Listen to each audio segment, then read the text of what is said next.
look, I have a kid. I used to be like that until I had my kid. Now that I have my kid, like, I might be this, oh, I'm a boss bitch, da, da, da.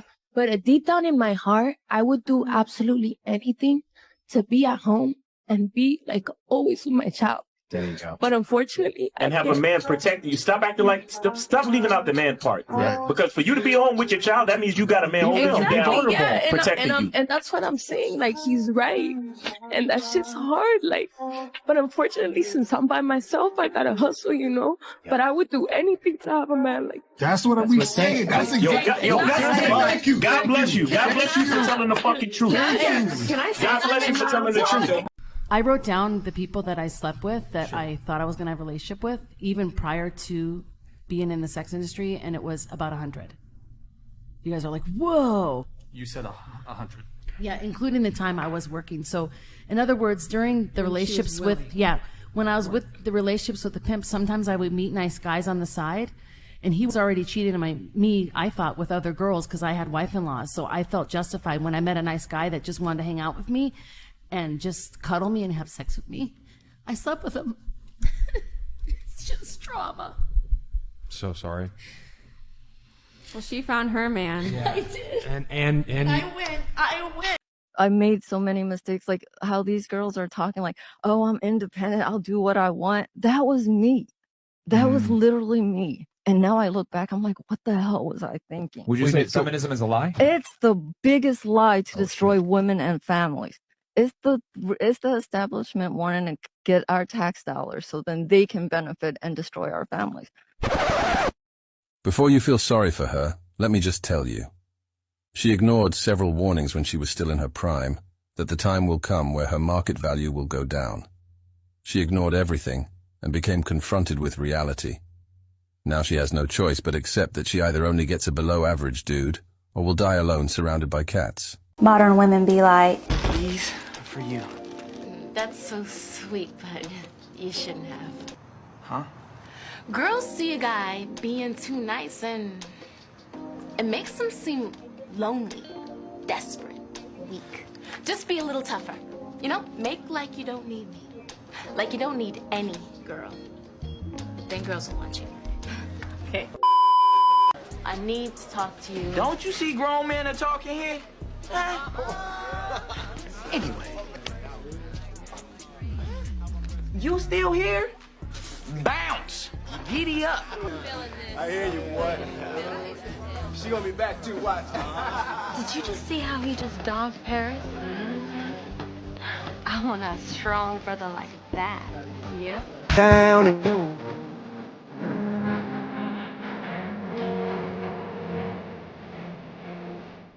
So, here we have another prime example of modern culture. Going through a divorce? Heartbroken? What's the first instinct? Ah yes, grab your phone and post it on TikTok for millions to see. Because apparently, nothing screams healing and processing emotions like fishing for sympathy on social media. Alright, let's roll out the red carpet and take a closer look at this melodrama that is modern-day coping. Here we are, the 21st century, where turning to TikTok to air out your personal tragedies is apparently the norm. Going through a divorce? Distraught? Grab your phone, find that perfect angle in your car, and ensure you capture every teardrop for the world to see. Never mind personal healing, therapy, or intimate heart-to-hearts with close friends and family. Today, it seems emotional recovery is directly proportional to the number of likes and sympathy comments you receive. But let's talk about divorce for a second. It's an agonizing process, no doubt. Historically, it has taken a toll on both men and women. Yet, in this age of grass is always greener on the other side, many women don't think twice about leaving their marriages without even trying every possible avenue to mend the relationship. The societal narrative often supports the woman, placing her as the victim without considering the other half of the story. Even post-divorce, women generally find a network of support. Friends, therapists, and ironically, sometimes even the ex-husband's family rally around her, offering sympathy and understanding. Meanwhile, the man? He's often left to cope in silence. Society expects him to man up, swallow the pain, and move on without so much as a whimper. Where's his support network? The societal empathy, the friends and family rallying by his side? So, to our teary TikToker, while I genuinely empathize with the pain of divorce, I must say the real world is outside that car and beyond that camera lens. Healing begins in the private, sacred space of self-reflection, not in the public domain of social media. This next clip best demonstrates my point earlier on how women going through divorce have it easier. Let's take a look.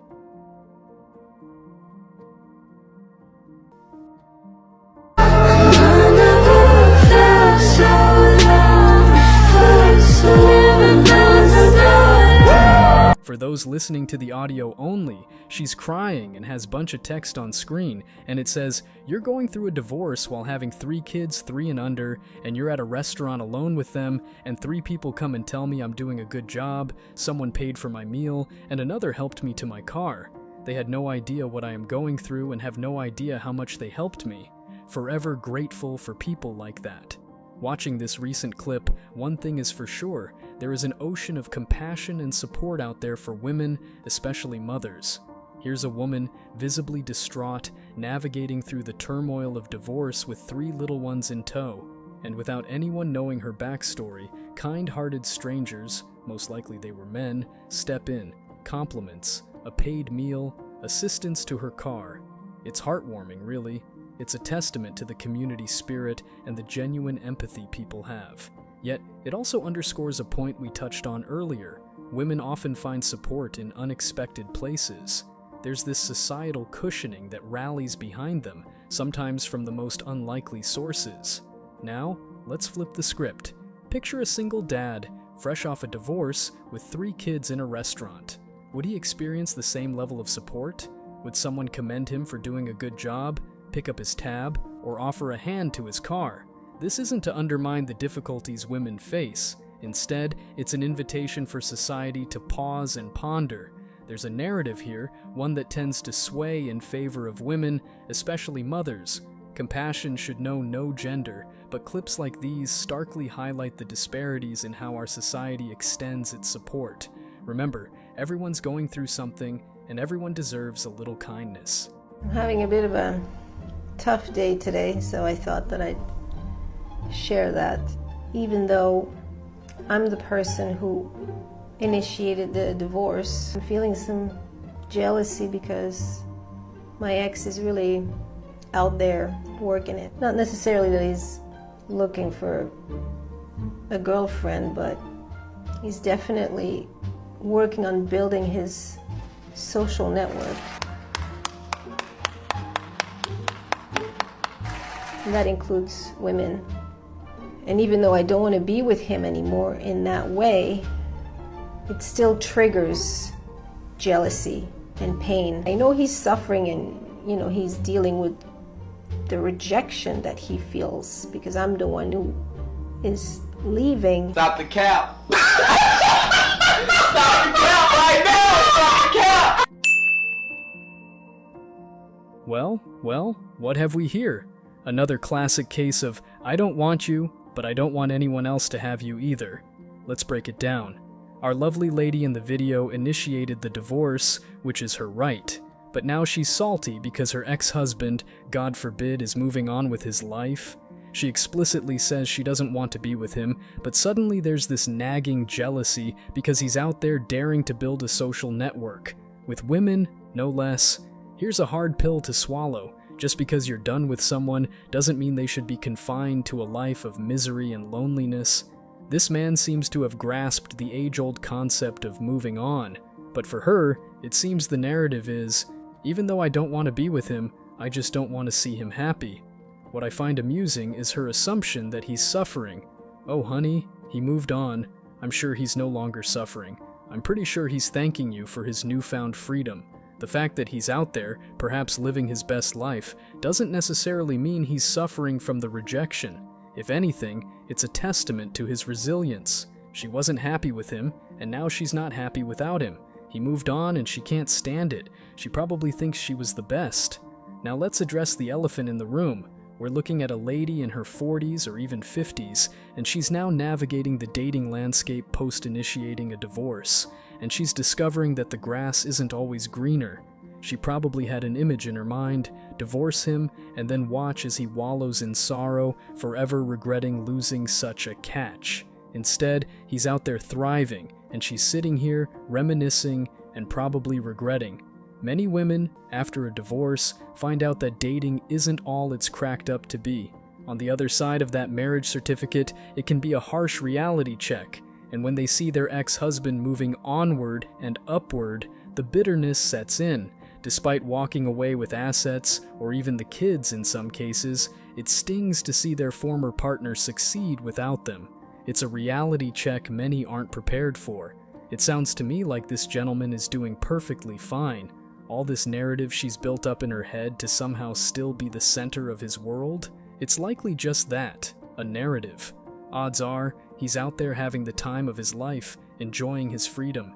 He's probably realized that there's more to life than being tethered to a relationship that doesn't serve him. In the end, my heart doesn't exactly bleed for her. Sometimes, you have to face the consequences of your choices. You chose to let him go, now watch him soar. If that's a tough pill to swallow, maybe it's time for some introspection. You know, does anybody else who's going through a divorce feel like this emotional toll just takes such a physical toll on your body? Like, I'm so exhausted, I can't sleep, and I'm stressed, and I can't remember things. Like, literally, my brain is just, like, not absorbing information. I can't remember what I did yesterday. I literally just cannot remember anything. I'm forgetting everything, and I'm just never really been like that. My temper and my patience is so short. I've also never been like that. I've always been a pretty patient person. I've never felt so angry in my life, and I've never understood what a toll being an angry person can take on you. And, you know, when you're going through this whole thing, it feels like it's your whole body. And I'm physically just exhausted. And, like, part of you wants to just rush through it and get it over with and move on because of how you feel physically and emotionally and mentally and everything. And because you just want to get your life back, you want to feel like a normal human being again.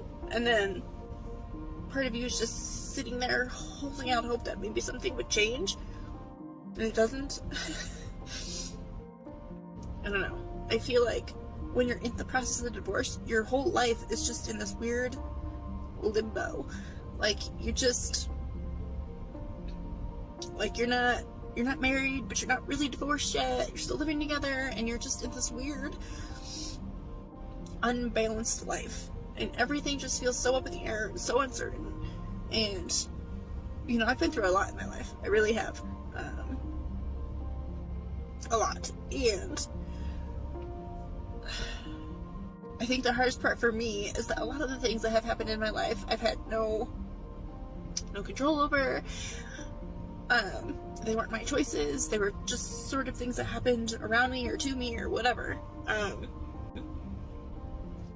And because this was my choice, sometimes I feel like, what the frick am I doing to myself? Like, is this going to be worth it in the long run for me and my kids?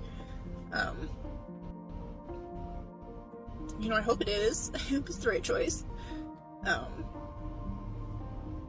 But I've never, like, put myself in a position to be this physically and emotionally stressed.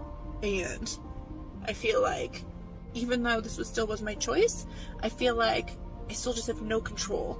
And if you're a person that suffers from anxiety at all, not having control over the things in your life or the things around you just makes things 10 times more overwhelming. And I thought I would feel more in control in this situation, and I don't. And I'm to the point where it's just like, I just need to move forward. And the process just takes so long. Like the legal part of it, the physical part of it, like moving and doing all those things, and you know, the anticipation of telling her kids, like her kids still don't know. So like all of it just still feels like this huge weight. And I don't know if at the end of it, it's gonna feel like the weight is lifted. I'm winning something. It's not like there was a successful end to this, because there is no successful end in divorce. But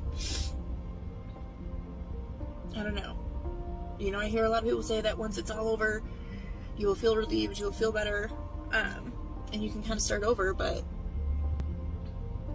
where's the light at the end of that tunnel? I don't know. So, I recently stumbled across this clip of a woman airing her emotional divorce journey on TikTok. My first thought? Classic move, seeking validation on social media to reinforce a personal decision. Is this today's equivalent of therapy? And let's be honest, isn't it just a tad cliche at this point? Every time I hear, I've been through a lot, or I've got a lot on my plate, it's almost as if there's a script that everyone's following. Now, I've seen countless videos of women lamenting their past relationships, hinting at abuse, and detailing their overflowing emotional plates. But here's the kicker. Why get married to someone hoping they'd change down the line? That's like buying a cat and hoping it'll bark one day. It's not just unrealistic, it's borderline delusional. Speaking of delusions, her claim, "I've never been an angry person." Really? Relationships, especially ones heading to Splitsville, usually have a pressure release valve. Someone's absorbing that anger, and my guess? Her husband took the brunt of it when they were together. The most concerning red flag in this entire teary confession? The glaring absence of accountability. While she paints this picture of feeling out of control and overwhelmed, she conveniently glosses over any responsibility for the situation. Dive a little deeper, and the assumptions start to roll in. Perhaps her partner felt underappreciated, constantly under scrutiny, nagged at every turn.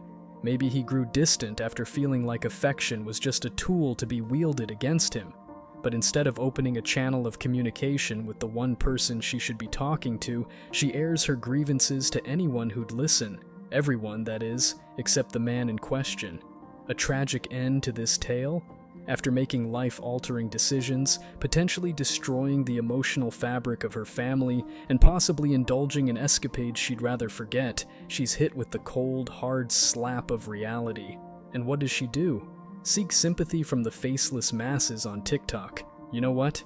I feel for the kids caught in this emotional whirlwind. As for her, every tear she sheds, she's earned. Accountability starts with introspection, not a search for online validation. Does a girl really mean when she says she wants a masculine man? Well, here's 4 things. She wants you to be chivalrous. No, guys, chivalry isn't dead. It's just been sleeping for a little bit. A woman will fall into her femininity when you embrace your masculinity. So if you want a lady, be a man. Respect, protect, provide, be disciplined, generous. You get the drift. She wants competitiveness. Here's what I mean. Let's say you're an average lawyer, but your best friend Chad is the best lawyer in the state. Stop at nothing to be like Chad. You don't have to end up like Chad to be successful, but aiming for that will define your success. And women are drawn to men that always seek to be on top. And lastly, be willing to take risks. The top 1% were the same people that were willing to risk it all at some point. Part of being the leader of your family is determining when it's time to take those risks. Have confidence in your decision making and be the voice of reason for your family, because nobody wants a weak anchor. In essence, the message here is quite convoluted. It's like trying to push a rock up a hill only to have it roll back down because someone changed their mind about where they wanted it.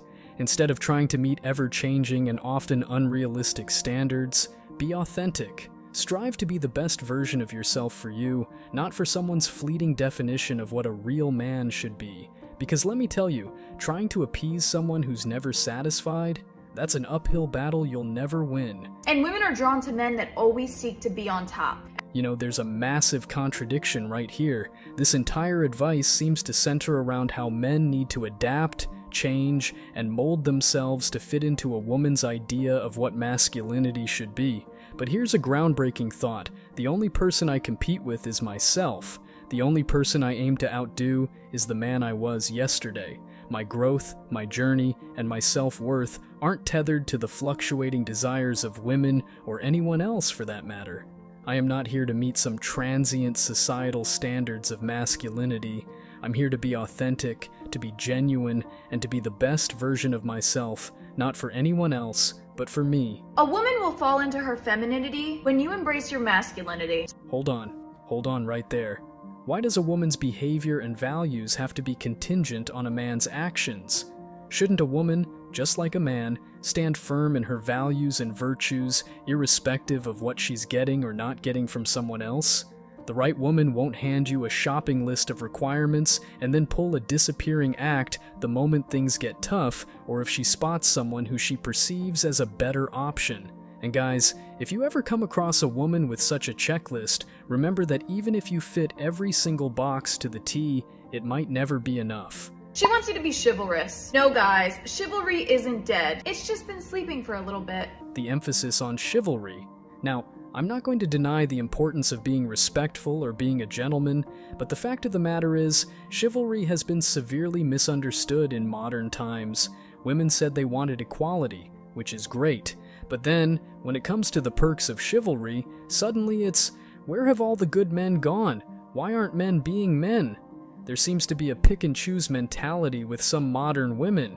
They want chivalry when it suits them, and equality when it benefits them.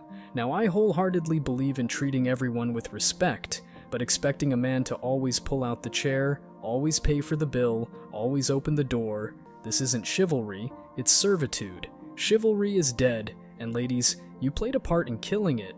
She wants competitiveness. Here's what I mean. Stop at nothing to be like Chad. You don't have to end up like Chad to be successful, but aiming for that will define your success. Competitiveness? Really? So, if I understood this correctly, you should aim to be Chad, because apparently, women only want the top 1%. This is the exact narrative that sets up unrealistic expectations for men and adds unnecessary pressures. We are constantly told that we should be content with ourselves and not to measure our worth by comparing ourselves to others. But here we are, told to be like Chad? Come on. Yeah, sure, Chad might have success with women, but this is mere temporary. Often these women are just pump and dump material because they don't last long. A real relationship is built on mutual understanding, respect, and love, not on relentless competition and seeking validation. Be willing to take risks. The top 1% were the same people that were willing to risk it all at some point. And finally, taking risks. Now this is the part I kind of agree with. Taking calculated risks is crucial to growth, but doing it solely to be seen as masculine by a woman? That's absurd. Decisions, especially those that involve risks, should be made for the well-being and progress of oneself and their loved ones, not to fit into some archaic idea of masculinity. Relationships are built on mutual respect, trust, and understanding. They are not a business transaction. Let's take a look at some comments. There is not a single video on YouTube where a woman says what she is willing and able to give, but billions of videos them saying what they want and what men has to do. Chivalry is dead, and women killed it. Dave Chappelle.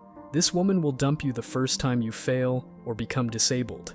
Next, here's 4 things. 5 things, 19 things. What does the man get out of the deal? Divorce and mental sickness.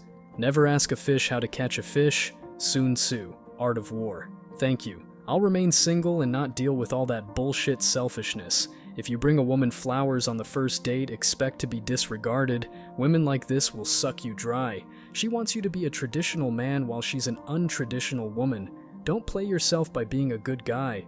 Treat her like the way she needs to be treated, that way she'll respect you. Know that all women are not like her, and one day you'll find a high-value woman. The worst, and I mean absolute worst decision a man can make is marrying the wrong woman. What do you think men find attractive when it comes to marriage? A girl that's independent or a girl that... Independent. So you still think it's independent? Yes. So do you think that men are attracted to the same things that women are attracted to? Yes. Okay, interesting. So ladies, when you're married, do you expect your husband to pay off the debts you acquired prior to being with him? Raise your hands if you think you should pay off your debt. Who else? Why do you think he should pay off your debt? Go ahead. He have to pay for all my stuff. Okay, yes, pay for everything? Yes. Okay, what would he get in return for doing that for you? My love, my smile, and taking care of treat him like... You think that's equal value? I like it. Your smile and your love? For me, it's nice, yes. And him paying all your debt, it's the same? For my stuff, yes. So for you, it's my nice, money, but... it's mine. His money is our. Okay. Sure. But she wants to be a modern woman when it suits her too. Yeah, facts. I don't know if y'all caught that. Yeah, facts. Oh boy, folks, sit down for this one. You ever hear someone talk and with each word, you just think to yourself, this is why relationships don't last? Well, here's Exhibit A. Let's get this straight. This woman believes that what men find attractive in a marriage material woman is independence, yet she expects her husband to shoulder her pre-existing debts, pay for all her stuff, and essentially treat her money as her exclusive domain while his earnings belong to both. The audacity is mind-boggling. My money is mine, his money is ours. The #1 cause for many relationship breakdowns in a nutshell. So ladies, when you're married, do you expect your husband to pay off the debts you acquired prior to being with him? Raise your hands if you think he should pay off your debt. Who else? Why do you think he should pay off your debt? Go ahead. He have to pay for all my stuff. Okay, yes, pay for everything. Here we are again with another shining example of the sheer audacity of modern women. Honestly, this is exactly why many of us are stepping back and thinking, why even bother? She wants independence on her terms, but still expects a man to clean up her financial mess? It's this exact twisted logic and entitlement that's pushing men away. She genuinely believes her smile can equate to someone paying off her debts. That's not just delusion, that's an entirely new level of arrogance. Now I have to hand it to her, she's confident. She genuinely believes that her love and smile is equivalent in value to her husband settling her debts. But let's be real here. From the streets she came, and to the streets she shall return with that kind of mentality. Fellas, if you come across someone like this, do yourself a favor and run. Run far and run fast. Avoid women like her at all costs. It's a trap. Ladies like her are a walking, talking red flag, and they wonder why they're left alone, wondering where all the good men have gone. Well, hint, they've taken a wide berth around attitudes like this. If you ever feel like you're missing out on modern dating or question your choice to avoid the minefield, just watch this clip again. The more cats she accumulates, the clearer our decision becomes. Stay smart, fellas. The saddest part? She genuinely seems to believe every word, but then she wants the benefits of being a modern woman only when it's convenient. Makes you wonder, doesn't it? Double standards, entitlement, and a skewed understanding of partnership, and she wrapped it all up in a single interview. Incredible. Let's check some comments. She has, "I am going to fuck up your life if you marry me," written all over her face. I hope she never finds a man and mess up his life. God please. It's gonna be a lonely life for her.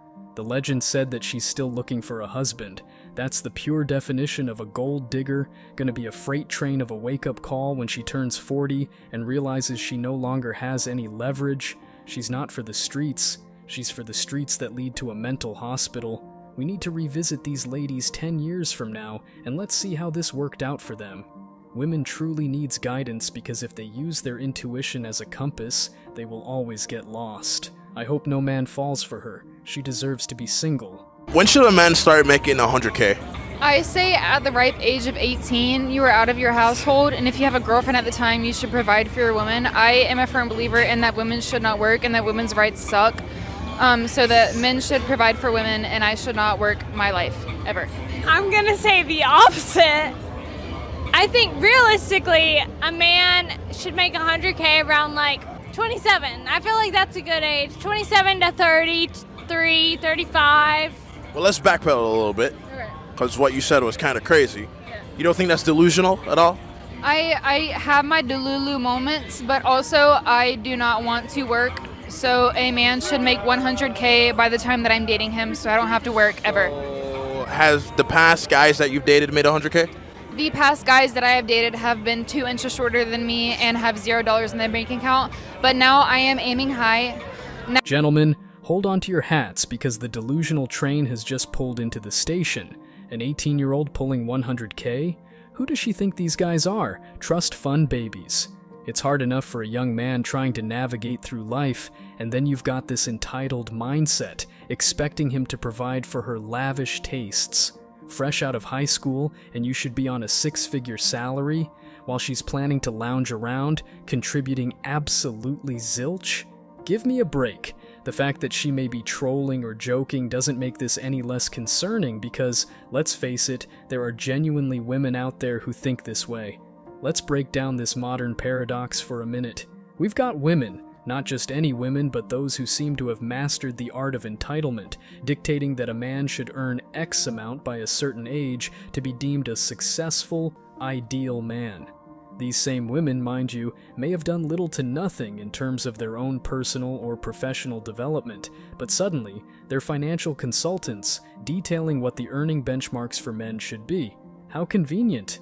Now let's be clear, wanting a partner who is financially stable is not inherently bad, but expecting a freshly minted 18-year-old to rake in a whopping 6 figures while she floats around treating herself as the ultimate prize?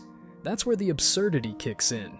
The sheer audacity to think that merely existing earns you a seat at the table with men who have busted their backs, sacrificed their youth, and worked tirelessly to achieve those numbers. This isn't a fairy tale, darling, where you just show up and everything falls into place. But here's the kicker.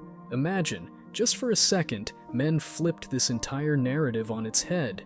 What if men began stating that for a woman to be considered an ideal wife, she should be married by, let's say, 20 or 25 and not have more than one partner in her life?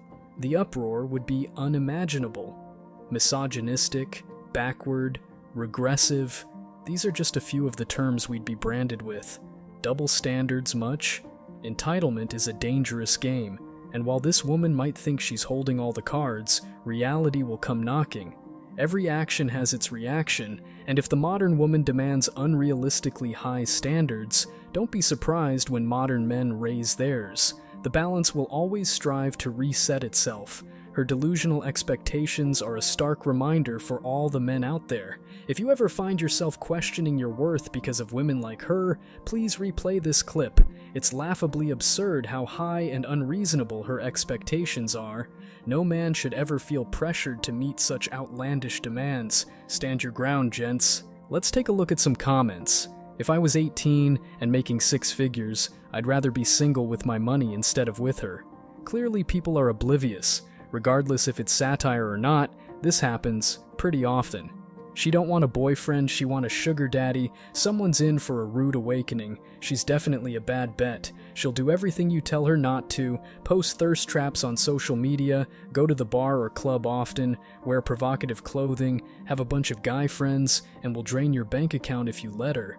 All while acting like an entitled and spoiled child who throws temper tantrums and can't control her emotions. I don't even need to be 18 making 100K to know she ain't worth it. She belonged to the streets. That girl is gonna be alone most of her life unless she gets back to reality. At $5. Thank you so much for watching. If you found value in this video, hit the like and subscribe buttons, ring the notification bell so you don't miss out on future uploads, drop a comment, and share it. See you in the next video, guys. Till next time.